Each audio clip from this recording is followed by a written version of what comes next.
those go today? For either one of you, medicals, everybody pass? Everything was real good for me. They'll get the blood work back to me in the next couple days. Oh, you mean the players? Yeah, no, yeah. Everything went good. Josh Norris won the fitness test for us today. Kostelik, 1 point behind him, and Jake Sanderson third. So that rounded out our top three. But as a whole, our team is significantly improved over the years as they've aged.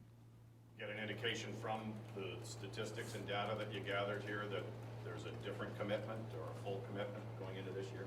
Yeah, you could say that, but also they're getting older. They're at the point now where they're becoming good pros, and you're just expected to be in shape. I don't think it's like it used to be where you come into training camp to see if a guy was in shape. Guys are in shape.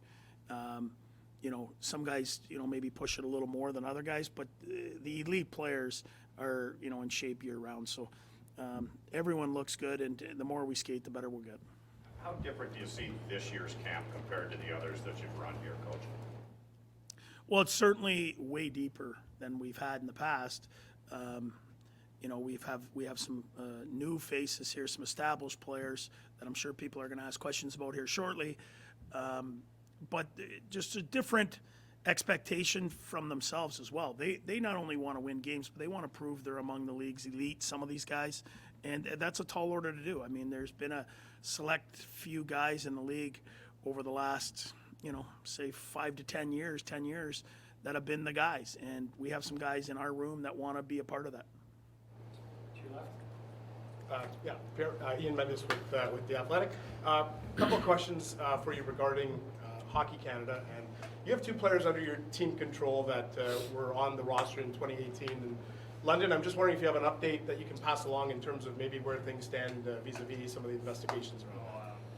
Obviously, I understand your questions. I think we all want to have answers, but because of the NHL pending investigation, we can't comment on it. And I know it's tough to ask these questions because, as you said, there's ongoing investigations. Is there any way that those investigations have impacted your roster decision-making or the way that you've conducted negotiations or signings or anything? No, and I think we all want to have answers. I'm a father that has a kid that I pay Hockey Canada fees to, and I think we all want to have answers. But at the same time, I'm also a GM of an NHL team, which until we've been given the directive of until the NHL investigation's over, not to comment. And once it'll be done, I'm sure the NHL will say something. Claire Hanna with TSN, and just to follow up on a couple of those things, have you guys had communications between the teams and the players just about allegations, about the culture of hockey? I think one thing we've done every year at camp, is we always talk to our players about bullying, misconduct. If you feel or see anything, it's very important that you report it to us. I think we're in 2022 now. I think the world has changed from maybe where it was 20 years ago, 5 years ago. So we're always very sensitive to inform our players that always behave in the right way. Our staff behave in the right way. So that's something that we've been doing for multiple years. And my final one on that, is there any ever worry just about your sponsors and how they might perceive things depending on what happens? Well, that's a bit hypothetical, Claire. We care about the community, we care about our sponsors, we care about our players. For us, we want to do things the right way. I believe in doing things the right way. Me as a human being, my moral values are very high. And, I hope our sponsors are the same ways with us. And in saying that, we just want to make sure that we do everything the right way. Right here. Hey, Coach, Dan Chisholm here with the Ottawa Senators. The team has spent a healthy amount of time skating together over the past few weeks. What do you feel that says about this group coming into the season? Well, it's clear to me that, they're sick of losing night after night, and they're sick of being at the bottom. In saying that, they've come early, they've come together to do all these things, but so is a lot of teams, and winning teams are all doing that. So I think we're at that level. There's lots of teams just like us now that have just as much talent, some more, some less, that are all doing this. And I just think we're at that age now where these guys, want to play meaningful games, and that tells me for sure that they're at that level. Now it's up to us to prove it. Awesome. And just to follow that up, training camp kicks off tomorrow. What will you have your eyes open for there? To be honest, it's such a different year because we could sit up here and say everyone's got a chance to make a team. I remember going to training camps when I played, and everyone's got a chance. That's just not the truth. There's a few spots maybe up front for who's going to be in the lineup. There's juggling on the back end for who's going to be in the lineup. But at the end of the day, this is about getting our guys in shape, getting reps in, getting our systems down so that everyone knows and we're predictable and we know what we're doing out there. So it's different than years past where you're watching a guy, hey, can he play up here? Can he not play up here? We think we've got the group, and maybe someone does surprise us, but this is more to get the team ready. Thank you. Pierre, can I just ask you what your expectations are for this group?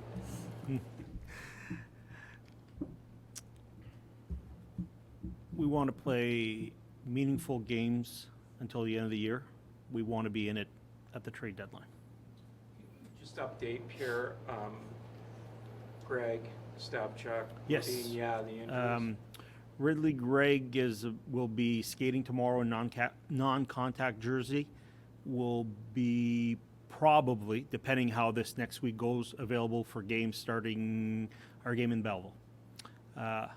Ostapchuk, I was told I was pronouncing it wrong today, is probably 2 to 3 weeks. So I don't know if he'll be available for any games. Then most likely we'll go back to Vancouver. Kyle McDonald is good. Massicut is probably a week away. He suffered a concussion, and Victor Lodin right now concussion, and we'll see. He looked good today, felt good today, so we'll see how the timetable. We don't mess around with those, as everyone knows. So we'll see where that one goes, and if I'm forgetting anyone, I think that's it. You had talked a lot about in the offseason about maybe getting a right shot D. Is that still something on your radar screen, or are you satisfied with this group? Or? Talked about, obviously, at the end of the year, last year, end of year press conference, I talked about adding a defenseman. That might be the toughest thing to do. Finding any team that's contending, any team that wants to get better, always looking to add on the back end. But we are excited about the pieces that we've added here. We are excited about some upcoming defensemen. We have, I think, a special talent in one player. So we'll see how things shake themselves out through camp. I think DJ said it best. There could be some juggling there. And it's going to be a really good, healthy competition on the back end. Yeah, Bruce more or less took the question there, but Wayne Scanlon, Sportsnet.ca, just wondering, Pierre, would you sit back or would you be looking to add if you see something come your way, whether it's on the blue line or up front? Or would you like to see this group kind of carry into the season and see how things go? No, if we feel we can improve, we'll do it right now. We've got a lot of cap space left. So if we feel we can improve right now, we'll look at it. But at the same time, it's good to have a healthy competition here. I presume DJ will play around with his defense pairings at some point in time through camp. He'll try different things. It's the time to do it. I know he's talked to me about playing certain guys, left shots on the right side, and it's up to him. He's a very good coach. We're very happy we have him. And I know whatever he throws out there on October 13th in Buffalo will be the best 6 guys that can help us win. It's Ken Warren from Post Media. Question for DJ. You talked off the top a lot about development. Your players have reached a certain level. How does that change a coaching strategy when players get older? Is it less about development, more about managing, or? I think there is some young guys that there's still some development to go for sure. But in saying that, it's more about winning. And when you're developing, you might have a young guy per se, Timmy a couple of years ago, Norris a couple of years ago, that might be struggling, in the first period, -2, and you keep them coming no matter what. They may not have it, but it's a learning experience for them. They've learned that now, and this is about winning.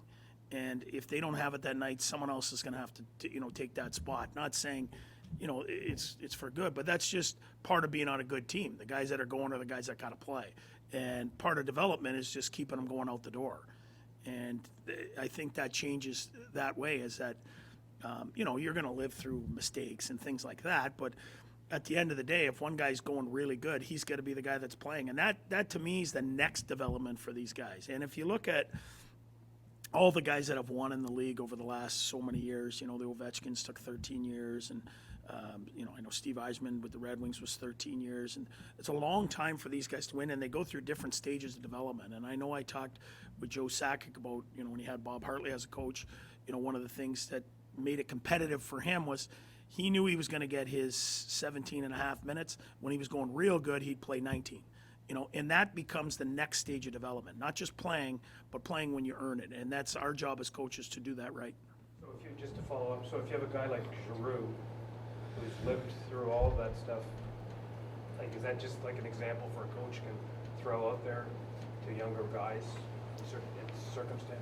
Well, I'm sure, Coach, he's seen everything. I mean, he's had different coaches. He's been in the league for a long time. He's been on good teams. He's been on bad teams. So what he's going to help us with is the ability, we're going to keep that line together for a bit. Like, I'm not just going to flip just because they have a bad period or whatever. But at some point in 82 games, you're going to try guys with different guys. And he has the ability to play everywhere, different lines, different wings, center, whatever the case may be. And, a guy like that knows for me, I don't know how much coaching has to go into him. He has a lot of internal pride, and he wants to show what he can do, and he can do it in his hometown. So for me, he's trying to put him in the right spots. Hey, Kyle Bukowski from Sports. Just one for each of you, if possible. Pierre, clearly adding was a priority for you this summer, but one of the things you talked about at the end of last season too was players came to you and said things like post-game meal wasn't up to standard and stuff. I'm just curious, how many different areas of kind of the player's whole environment did you kind of evaluate over the summer and try to find ways to? Well, I know we changed the players' lounge, brought new couches, changed the TVs around. We're going to try having a chef in our dressing room post-game for post-game meals. Gone to Jordan about food on the plane. The food is their fuel, and I find that sometimes it can be better. Obviously, most of the guys have been very happy about the additions we've made on ice. They feel that this group has a chance to do something good this year. There's a few little things that we're still working on. The gym we've changed a bit. DJ wanted to change it a bit around, so changed that. A lot of the things, like little things that they asked, I don't want to go into all the details. The soap is better for the shower too. So all the little things that I think we've done a lot of them. So I think the players are happy about that. So. DJ, just curious, the starts have been issued the last couple of years. Different team this year on paper, of course, but I'm wondering, as you've kind of mapped out the next 2-3 weeks, how have you kind of looked at it to try to give yourself a chance right from kind of the get-go and not take on water so early? Well, I think the biggest thing is just be consistent in the way you play. You may lose a game, but you're playing really well, and you've got to maintain that level of play every night, and then the wins sort themselves out. I don't know if last November, that's as tough a month probably coaching players as I've ever had, and players as well. I mean, I think we had, it was 13 or 16 guys out with COVID, so it's hard to say. There was no practices. There was a lot of things. The year before certainly was an issue. We got to prove that we can do that, but I don't foresee that being a problem. I think these guys got a lot of pride. I think that, not only they have something to prove, us coaching staff has something to prove as well, and our team will be ready. And the more that we can be prepared and the more that we can just play even keel, the more that, you may lose a game, but you're not going to lose a bunch. One for each of you, Mark Sorry from Ottawa. DJ, how do you see your goaltending shaking down? Do you hope that one of them will take the goal and be a number one, or do you see it? I think every coach wants, a guy that they know they can go to when they need that game. I think I've got an opportunity to have two of these guys. I think today's NHL with the travel and everything is starting to prove it's more of a 1A, 1B situation. It's hard to really carry the reins. There's a few real big horses in the league that can play those big minutes in lots of games. But what happens when that guy gets hurt? if that guy gets hurt, you're going to play 20 games with a guy who hasn't played. I think the game's really, you need two guys. And this is as comfortable as I've felt with two goalies since I've been here for sure. And there'll be a plan set out. It won't just be, and Berkey's really good at it. I mean, he knows the feel of the goalies. He's going to give us what he thinks gives us the best chance to win every night, and we'll go with that. Question pour Pierre en français, pendant que tu ne veux pas parler de la situation de Hockey Canada, mais Alex Formenton, c'est une question contre toi, vous êtes rendu où avec ça? Avec Alex Formenton, si je regarde, c'est un peu la même situation que Brady de l'année passée. On est en train de négocier. Puis une fois qu'il va être signé, il va être au camp. Mais jusqu'à temps qu'on ait une entente, il n'est pas encore ici. Ça peut être. DJ veut préparer l'équipe pour le début de la saison régulière. L'absence d'un gars qui probablement un gars de troisième trio, est-ce que ça va. Je laisse ça à DJ de décider qui va jouer avec qui. Puis son absence n'est pas ici. On l'a vécu l'année passée avec Brady. Donc c'est la même situation pour nous. Juste pour Jonathan Jobin de Radio-Canada, juste pour revenir un petit peu là-dessus, ce que tu disais avec Arana en anglais sur peut-être ce que vous abordez avec les gars en début d'année à la suite de tout ça, sur les comportements inappropriés, les bons comportements. Oui, quand j'adresse les joueurs ou le staff au début de chaque année, je parle toujours de, on doit bien agir. Si on voit des situations qui sont inconfortables, de les rapporter à moi ou mes assistants le plus vite possible. C'est très important. On vit dans une société où est-ce que le respect pour un et l'autre est très important. Pour notre organisation, c'est important. Et puis, pour nos joueurs, pour les entraîneurs, pour tout le staff, c'est quelque chose que depuis plusieurs années que j'aborde comme sujet. Hier, Brady n'a pas voulu donner d'objectifs, évidemment, mais on sait que si vous ne faites pas les séries cette année, ce serait toute une déception. Tu as parlé de jouer des meaningful games. Donc, en français, ça veut dire quoi pour toi, ça? Jouer des matchs meaningful. Non.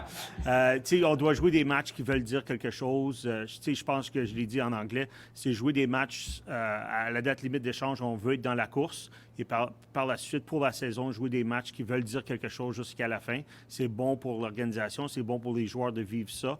Puis on va voir où est-ce qu'on tombe. Mais je pense qu'on va laisser les joueurs se prononcer où est-ce qu'eux pensent que l'équipe pourrait être et eux faire le travail. On sait que notre groupe de management et notre groupe d'entraîneurs on fait tout notre possible pour pouvoir aider l'équipe à gagner le plus de matchs possible. One for each of you. Lisa Wallace, Canadian Press. Pierre, I'll start with you. You made the comment that there's still lots of cap room. This is something we haven't really been able to discuss a lot in years past. Have you been given a bit of a different mandate this year as to spend what you need to make this team the way you want it? I got to tell you, I got an unlimited budget, but I've got a pretty good budget. So, in previous years, and I think we always look forward. The cap was more at the floor than at the ceiling. This year, it's a bit different, and I think we're all happy for it and the additions that we've been able to do. And haven't been given a different mandate. This was always part of the plan. And this is the year that we felt that we would be, more towards the top of the cap, and I think it shows in the additions that we've made, and I think it's a bit more fun in this situation than when you're starting a rebuild. DJ, just for yourself, your experience at World Championships this year, and you mentioned your own coaching staff has, the things that they want to accomplish. What's maybe the biggest challenge for yourselves as a group now moving forward to take this team to that next level? Well, coaching in itself, head coach, assistant coach, you're always proving yourself. It doesn't matter what you did yesterday, if you won or what you did. You've got to come up with different ways to excite your group, whether it's motivation, whether it's systems-wise. And the World Championships opens your eyes to a different game of hockey that they play over there, which is significantly different defensively. They stay back. It's really, really passive. They're not forechecking a lot. There's no odd man rushes. That's great. You could play that here. I think the players might quit on you. And I don't think the fans want to watch that. It's great. You might be able to win some games, but it's a different game. And for us as a coaching staff, it's to push these young guys and not have them be too high, too low, because the best teams in the league, when you watch them, say a real good team comes in here and we beat them, and then you just see them in the hall after, they're the exact same. They don't ride the loss as if it's the end of the world. They just do what they do, and they pack their stuff up, they go to the next city, and they're good again the next night. And being part of a young group, sometimes you see it on their faces. They ride the lows too low and the highs too high. So for us, it's to make sure they're even keel and continue to scratch away at points every night. And just one question for each of you. An update on where you are with contract talks with Alex Formanton. We've talked multiple scenarios, and as I said previously, it's a lot same company as Brady. So really no update. Just we're still talking. I had a good talk with Wade. He was there 2 days in Buffalo, and we talked. And we'll see where it takes us over the next few days. And then for DJ, just the fact that when you saw Josh Norris and Tim Stützle had locked up contracts, how did that enable you to better plan for training camp as opposed to last year when Brady was such a question mark? Well, yeah. I mean, you assume as a coach you're going to have all your players, you know, especially when you start the year. You know, it's not an ideal situation with what happened with Brady. It's not ideal with Formie. But at the end of the day, those are two major pieces here. You know, those are guys that, you know, young kids that are, you know, 5 and 6 and 7 are going to have an opportunity to cheer for the next, you know, 7, 8 years, whatever, as long as they're here, and hopefully for the rest of their career. But, you know, we had a lot of growing pains getting to this. You know, we had some tough nights. But I just see the excitement in their faces when they walk in. And there's going to be, you know, nights where it doesn't end up their way either. But I see a different air of confidence in them where I think they believe in themselves a lot more. Hi, gents. John Abbott from TSN. DJ, a couple of quick hits for you. Are you set up to manage Shabbat's minutes differently? Do you have to? Yeah, for sure. I think if everyone's healthy, you know, you can't say what a certain amount of minutes looks like for him, because are you trailing the game? Are you leading the game? Is there a bunch of power plays? You know, there could be any different kind of scenarios that could happen that could up his minutes or down his minutes or lower his minutes. In saying that, we feel that some players can take a step, and as a whole, when you look at the best players in the world, yeah, they play more, but they don't play crazy amounts of minutes. I think over the last, you know, few years, there was so many injuries back there. A lot of nights, you know, you're losing games, you get an opportunity to steal a point here or steal a point there. Shabby's your best option. And I think as the team gets better, you're going to see guys like Brady and the Stützle and Norris and these guys, their minutes go a little lower. You know, because that's part of being good and part of being competitive is guys have to share minutes. Yeah, you have a lot of numbers here, so how quickly do you want to get down to your group? Well, we have 2 exhibition games in the same day in Toronto, so you got to bring extras and what have you. So there's a whole bunch of guys going there. Then Pierre will let some guys go back to junior who he feels from there, and then we turn around. We got an exhibition game against Winnipeg. So we have some internal dates, but things change. It's training camp. You know how you perform. You may stay longer and get another exhibition game, what have you. But we have a few internal dates that we have, and one of them is heading to play those games against Montreal. At the end, you kind of want to be down to, you know, 5 lines, 8D, but it might be 9D. It might be bringing an extra forward if he's earned it. So, and then we'll make that final cut at the end. Got two for you, DJ. Have you settled on your first unit power play, the 5 guys that will be out there? I don't know if is there a first unit. I mean, yeah, I kind of look at the St. Louis Blues last year. They had 2 units, number 2 in the league on the power play. You couldn't say right now, it's not saying that we won't go to it at some point, but could you say that there's a definite 5 guys that are better than the other guys? I mean, I think there's some very capable players out there, and I think we're going to have 2 really competitive units to start the year. And we'll have those after a few exhibition games. They won't be together to start because we're going to have 2 even teams going to Toronto. And we'll put those together, and we'll stick with them for a bit and see how that works. But we've seen it worked in St. Louis. You know, it's worked in other places, and I think that's our best option at this point. And it looks like the way you've got your rosters that Sanderson and Hamonic might start together. Is that accurate? Well, they're going to play some exhibition games together, but one of the things is when I talked to Jake's dad when he was in North Dakota, and one of his things for a guy that's played a lot of games in the National Hockey League was concern over an older guy being around his son to help him in through the league, and I understand that totally, and I think a guy like Hammer, a guy like Holden, sitting near him in the room, playing some games with him and talking to him is going to help his development. That's not to say that they're going to play definitely together, but I think it's good for a young guy to get in there with an older guy and feel free to ask questions without having that fear. And I think Hammer's that guy that can be that guy. He's a real calm guy. He's been around. He's been a high profile guy. So to me, it's a real good fit for him just to learn the league. And we'll see when the year starts what happens. Mathieu Boulay, du Journal de Montréal. One for DJ, one for Pierre.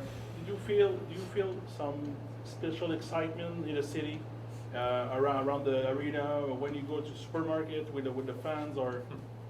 For sure. I mean, this is a clear difference from any other year that I've been here. There's such a buzz, and I think the players have earned it too. I think, Timmy and Norris and Drake.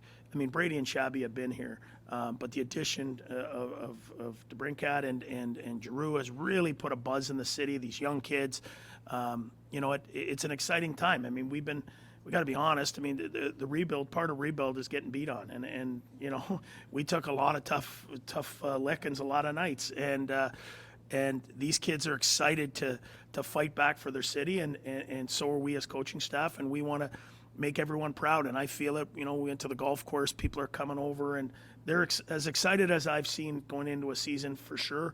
And now it's up to us to make them proud. Yeah, same question. En français, si t'es capable. Oui, définitivement, je vois une grande différence. Je ne m'ai pas promené beaucoup cet été à Ottawa, mais j'ai joué dans le Pro-Am de l'Omnium féminin. Puis c'était un peu surprenant. J'avais plus de gens qui venaient me demander pour des selfies, pour des autographes que les joueuses que je jouais avec. Donc je l'ai vu là. Puis juste les quelques fois que j'ai été au restaurant où j'ai remarqué que je pense que l'atmosphère, l'enthousiasme de la ville, de tout, qu'est-ce qu'on a pu faire cet été. Il y a DeBrincat, Giroux, Cam Talbot. Je pense que ça a vraiment scié deux de nos gros morceaux à des contrats à long terme. Je pense que ça démontre que les gens sont énormément excités pour la saison qui va arriver. Puis on le voit dans les ventes de billets, on le voit dans les ventes de suite, que les gens sont vraiment excités de voir l'équipe performer cette année. Est-ce que tu étais inquiet? Pas inquiet, mais des fois, quand tu amènes des additions comme The Brincat, tout ça, que le gâteau prend un peu, d'avoir la bonne recette pour que le gâteau prenne? Oui, je ne suis pas inquiet. Ça va être un bon gâteau. Ouais. Je pense que ça nous inquiéterait si on amènerait des gens, mais c'est comme Cam Talbot, c'est un gars, un caractère exceptionnel, on le sait tous, c'est un vétéran. Puis après ça, si tu regardes un peu l'année passée, on a amené Hamonic, qui est un gars qui, tu sais, l'année passée, il a joué, je ne veux pas dire sur une jambe, mais il était blessé, il n'était pas obligé de jouer, il voulait s'intégrer à notre groupe. Puis par la suite, DeBrincat, tout ce qu'on sait sur lui, c'est un gars à haut caractère. Giroux, on sait tout son caractère, c'est un ancien capitaine. Donc, l'inquiétude est beaucoup moins grande quand tu ajoutes des gars à cette chambre-là, que je pense que l'intégration va se faire assez bien. Puis je sais que DJ, il a déjà parlé de système, de rôle, de toutes ces choses-là. Donc, je suis beaucoup moins inquiet que je le serais peut-être. DJ, I just wanted to ask you, what's your goal for this camp? Is it finding out where everybody fits, or? Yeah, I want to see, excited to see on the back end where people fit in, who's taking a step, who's coming back better than they were last year. It'll be exciting for me there. But the camp itself is just to make sure we're all on the same page when you start. And part of having a team that comes back and there's very few changes, or the changes are made with NHL bodies, is what you're starting with.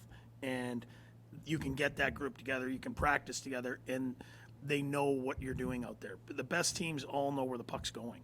And, when you're young and you're moving a guy in, moving a guy out, guys up, guys down, you don't know who's making the team. It's tough to practice like that because you really don't know who's earned it.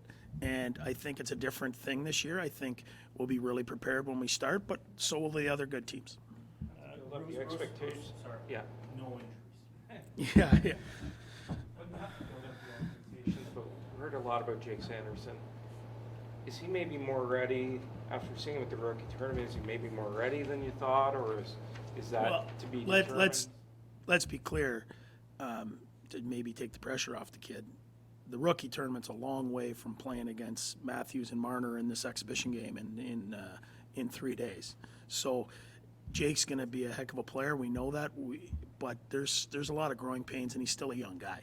And we're really happy where he's at. The city should be happy, but there's a big difference between that game last week and what we're going to play in an exhibition game here in 3 days.